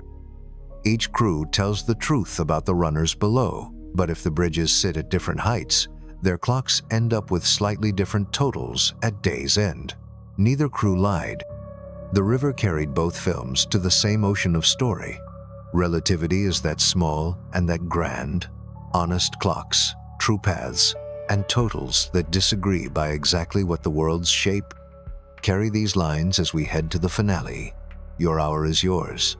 Light referees every comparison. Gravity and speed are knobs you can turn with care to make two honest hours add up differently on paper. That's not a trick. That's the universe offering you the dignity of rules you can learn, test, and use. In the final chapter, we'll pull the camera back, stitch the pieces together, and leave you with one scene worth replaying whenever someone asks how time really bends. Call this the replay-on scene you can show anyone when they ask how time really bends. Fade in on a kitchen table, two identical stopwatches. A voice, time is what clocks measure. Two fingers tap. Both watches start. The left one stays on Earth. The right one belongs to a ship we've come to know. Smash cut. City skyline at dawn. A thin overlay appears contours of time altitude. Rooftops glow a little brighter. The river sits a shade dimmer. A caption whispers, higher, a touch faster, lower, a touch slower. You don't need numbers yet. You can feel the tilt. Cut to the airport. One of the kitchen watches rides a red eye. A second caption lands. Speed leans time the other way. A dotted line traces the flight, then dissolves into a handful of nanoseconds. Tiny, honest difference a good clock can see. Now the ship, inside, the cabin is steady, 1G underfoot, quiet coils humming. Outside, the sky is bent into a circle around a dark center. The crew starts a clean 1-hour cruise near peak speed, about 99.5% of light. A bar at the bottom counts 2 clocks at once. On the left, ship time. On the right, Earth time. The left ticks 0, 0, 1, 0, 0, 2. The right runs 10 times faster. No explosion, no drama, just numbers that refuse to match because the universe keeps light speed the same for everyone, and to keep that promise, it trades space for time. A voice, calm. Your hour is still your hour. Relativity changes comparisons, not experience. We jump to a mountain observatory. A relay buoy forwards the ship's pip, single notes fired once each ship's second. Near closest approach, the notes arrive deeper and farther apart. As the ship swings around and closes the gap, they bunch and brighten. The host says what the ear already knows. Gravity and speed stretch rhythm and color. Light is the referee. Cut to a quiet giant's rim. Horizon House takes one lap. The view through a periscope tube shows a halo that is really the whole sky, lensed. A tiny number in the corner today's factor drifts around 2.7 for minutes, then eases. We never say Schwarzschild or ergosphere. We don't need to. The picture does the teaching. Interleave the ordinary world. A farmer steers straight rows because satellites agree on time after correcting for gravity and speed. A pilot rides a curved invisible path to the runway because beacons and onboard clocks beat in phase. A student taps a metronome and sees her screen show 2 stamps on every message: ship time and network time. The soundtrack never hurries. The world is already keeping books like this. Return to the kitchen. Leo waits with the Earth watch. Sunlight has walked across the table. The door opens. Maya steps in, ship watch in hand. They don't look older or younger. They look like friends. They hold the watches side by side. The displays disagree by a measure anyone can read, a small, durable gap that matches the ledger the world watched fill. 3 beats for the close. Beat 1, the ribbon. We see a flexible tape labeled time stretched across a desk. A heavy sphere set on it pulls the marks apart, gently near Earth, violently near a black hole. Another small hand tugs the tape sideways, and the marks spread again, speed doing the same work. The camera lingers long enough that the idea lands. Mass and motion are knobs. Beat 2, the map. We lay the time altitude overlay on a city, and then on the solar system. The ridges over rooftops become ridges over orbits. Earth's satellites sit on higher lines than we do. Near the sun, the lines pinch together. Near the giant, they pack into a cliff. Same legend, bigger scales. Beat 3, the ledger. 2 columns, proper time, what you live, and coordinate time, what a network shares. Entries from a plane, a mountaintop, the space station, a satellite, our ship, Horizon House. At the bottom, a simple rule in plain language. Compare fairly, trust clocks, respect shape. Hold on Maya and Leo one last time. Leo says, "We didn't steal time. We took different routes." Maya adds, "Relativity isn't weird once you let go of one clock fits all. It's just the world being honest." The screen fades to black, but the sound keeps a gentle double tick, 2 metronomes just out of sync. Titles rise over them. Your hour is yours. Light is the referee. Gravity and speed are the knobs. Causality stays intact. The rest is bookkeeping and beauty. A short epilogue rolls while the ticks resolve into a single beat. We thank the quiet workhorses, atomic clocks in basement labs, GPS, Galileo, and other constellations, deep space dishes listening across the dark, classrooms that ran along with us. A final line lands as white text. Where 1 hour equals 10 on Earth isn't a loophole. It's a landscape. Learn the contour, and you can navigate. Fade up to real sky. No soundtrack now, just night. You look up and know 2 things at once. You will live your minutes exactly once, and the universe will measure them exactly, even when paths disagree. That mix, personal and precise, is the gift. Cut. That's the film. If you remember only one way to explain it to someone else, give them the kitchen scene. 2 honest clocks, 2 true paths, a small, meaningful mismatch when the storylines rejoin. Then tell them the quiet coda, the same math that bent time for a ship, also keeps their maps, flights, calls, and power humming. It isn't far away, it's under everything. Roll credits over a last, simple image. A wrist, a pulse, a second hand sweeping. The caption reads, "Time bends. Trust your hour. Compare with care. Keep going."